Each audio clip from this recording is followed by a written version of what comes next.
Well, ladies and gentlemen, I'm really honored to have Ross McGregor. He is a lifelong resident of Springfield, a very successful businessman. His company is Pentaflex. He serves as the president. He's also a member of the legislature in the days in which I was the congressman, and he's a very smart man. And we had a lot of fun working together, but not just fun for the sake of fun, but accomplishing things. So it's a privilege to have Ross today. And we wanted to speak to him about the situation in Springfield because there's a lot of rumors flying back and forth. Ross, why don't you just tell us a little bit about what's going on at at this kind of time of the day and what we expect to see unfolding here in the next couple days? Well, thanks, Governor, and it certainly is a pleasure to be with you and discuss Springfield, a place I love dearly. Um, Today is a lot different than it was yesterday at this time because we had not heard about the judge's decision to stay the end of TPS while that lawsuit or two lawsuits worked their way through the judicial system. So at this time Well, yesterday, let me take a second. The TPS is a temporary protection status, and that means that people can be brought here for a limited period of time to bring them here in order for them to avoid violence uh, or possibly even death in another place. So they're permitted to be here for a period of time that's specified, and then at some point that the period of will end, and then the question is, how does it get handled once you have an expiration date? Just so our viewers can understand this. that is correct. And at this time yesterday, it was widely thought that the end of TPS would occur at midnight last night. And obviously, I think everybody is concerned with what we've been witnessing as far as immigration activities in Minneapolis. And naturally, folks here in Springfield were concerned that something similar might occur here. And so there was a lot of folks who were very nervous about exactly what would happen if, and I guess when, TPS does end, because as you stated, it is a temporary situation until the country from where these folks come from is returned to a point of stability. And I believe that was the crux of the judge's reason for halting the end of TPS. Ross, how many lawsuits are there going on right now? I Are, think you said three of them. What are they? I think there are two that I'm aware of. Okay. And I think that the primary one is questioning the manner in which uh, they decided that TPS should end. It is a temporary program, but I don't think there's anybody who would say it's safe to go back to Haiti right now. I think it's still a country that is in complete shambles. Their government has collapsed, and it is basically being ruled by roving gangs. And I don't know, again, that there's anybody who would say it is safe for Haitians to return. My understanding is that the head of Homeland Security can use discretion in terms of moving against this expiration date. Is that correct? You may know more than I do as far as what leeway the secretary would have in making this decision. From what I've read, though, is that these are certain considerations that need to be taken into account before ending TPS. Now, naturally, what was scheduled to happen yesterday had been on the books for some time because the prior administration has extended it until February the 3rd.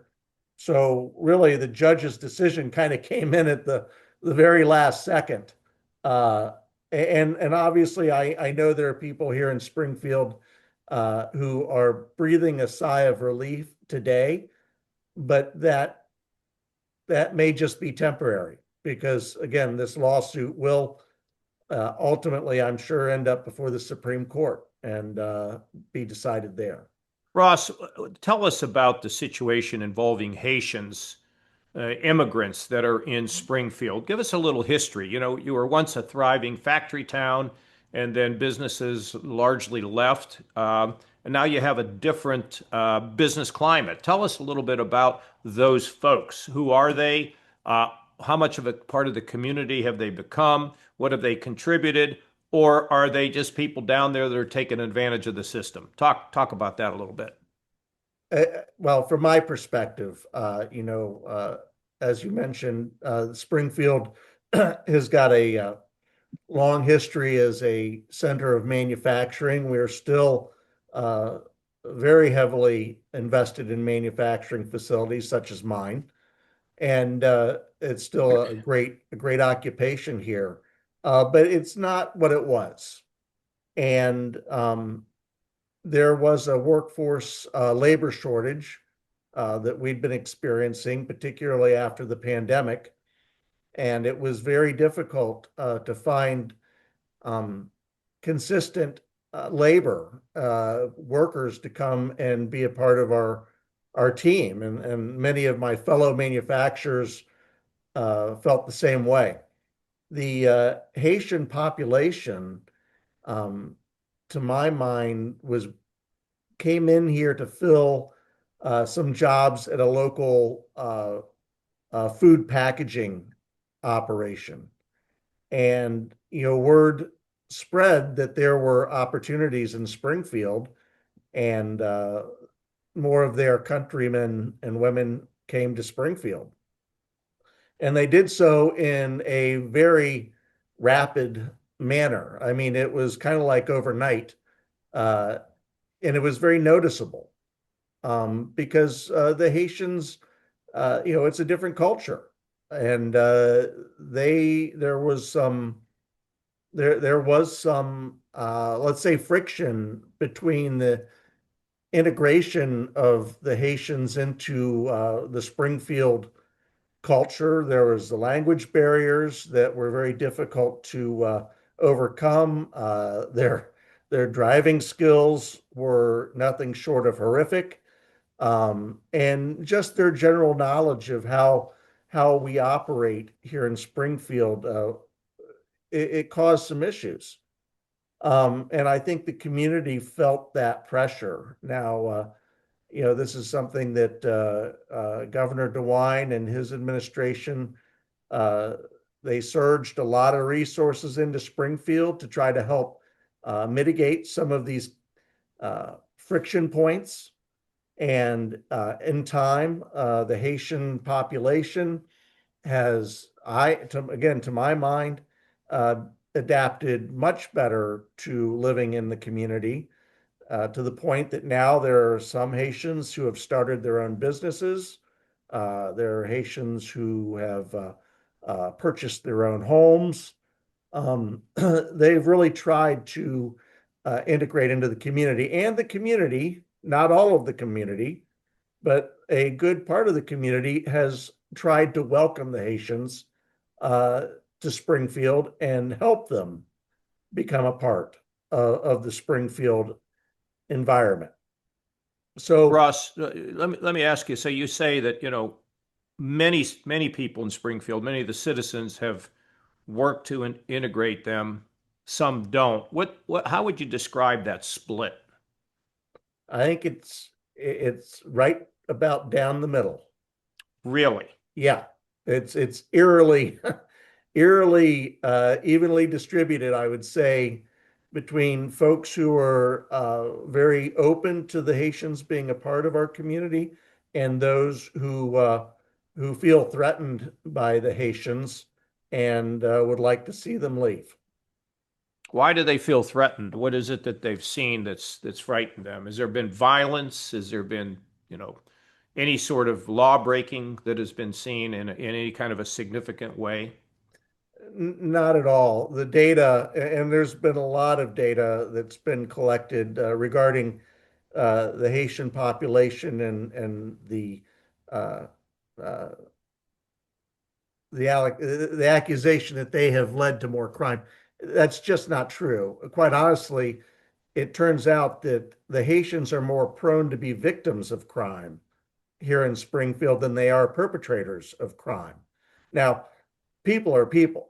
And so that's not to say that all the Haitian people are good, uh, but it's not a pervasive criminal element roaming the streets either. Gotcha. Very, very good. Now, I know there were rallies. There was a 1,000 person plus rally in church in Mhm. Springfield. Tell us about the leaders in the. You're one of the leaders of the community. You're always going to have splits. Where are the leaders? How did the leaders come down on all of this? And talk a little bit about what happened at the church and what's been said and where you think we are there.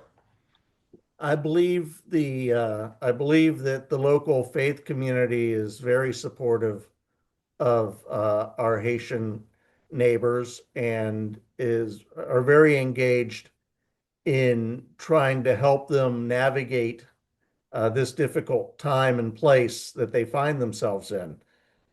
Our city leaders, I believe, are also, I mean, they understand what the law is. They're not going to impede uh, any lawful immigration action.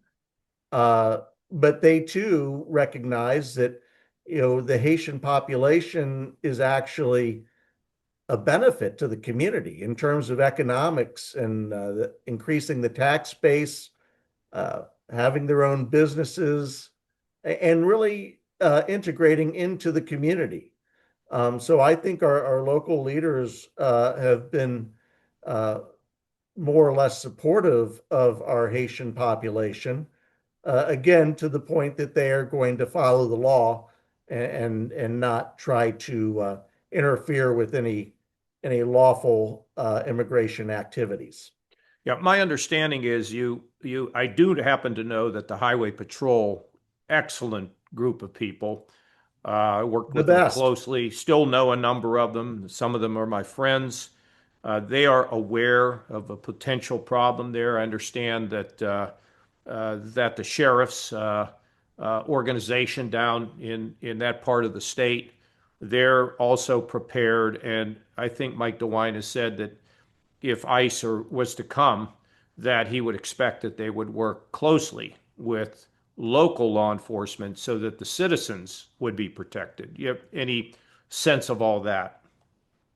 I think that's a pretty good summation of the communications that I've been a part of, that our local law enforcement, the highway patrol, are going to be here to protect the citizenry. Um, I would hope that as again, that we don't have situations like what we witnessed in Minneapolis. Um, as upset as people uh, are regarding what may happen, um, behavior is very important. And, I've tried to encourage folks to say that, you know, you don't need to insert yourself unnecessarily into a situation that is already tense. And it's not going to help the people you think it is. And if anything, it's going to cause more harm. I'm all for people expressing their opinions and their right to free speech, but at some point, that crosses a line uh, of being a point of interference that is, in my opinion, unnecessary. Uh, so right now, you would say it's calm. We'll see how this judicial decision, this stay, gets resolved. Any sense of how long that will take, or do we not know? I know the courts are just clogged with judicial requests. Any sense of what you're all thinking there? I couldn't even begin to tell you what this time frame might look like, because as you just said, it seems like everything ends up in the courts these days. and particularly, when you get into the federal judicial system, nothing is fast. What about the congressmen from down there in that area or members of the legislature? What position are they taking? I have not heard any member of the legislature or our congressional delegation say one way or the other if they are pro or against our Haitian population. I think they all have taken the position that follow the law. Well, Ross, listen, we couldn't have a better person to speak for Springfield. If you don't mind, we will come back and stay in touch as these legal issues work their way through the system, if that'd be okay. I'd be happy to talk again in the future when we know some more. And really enjoyed catching up with you again. Hope you're doing well and send my best to your family. All right, Ross, thank you, and we'll be in touch soon. And thanks for being aware on or available on such short notice. And we'll see you soon. And I'm sure you're going to be hearing from lots of people as this issue is in the process of being resolved. Thanks, Ross. Thank you, Governor. All Take right. care.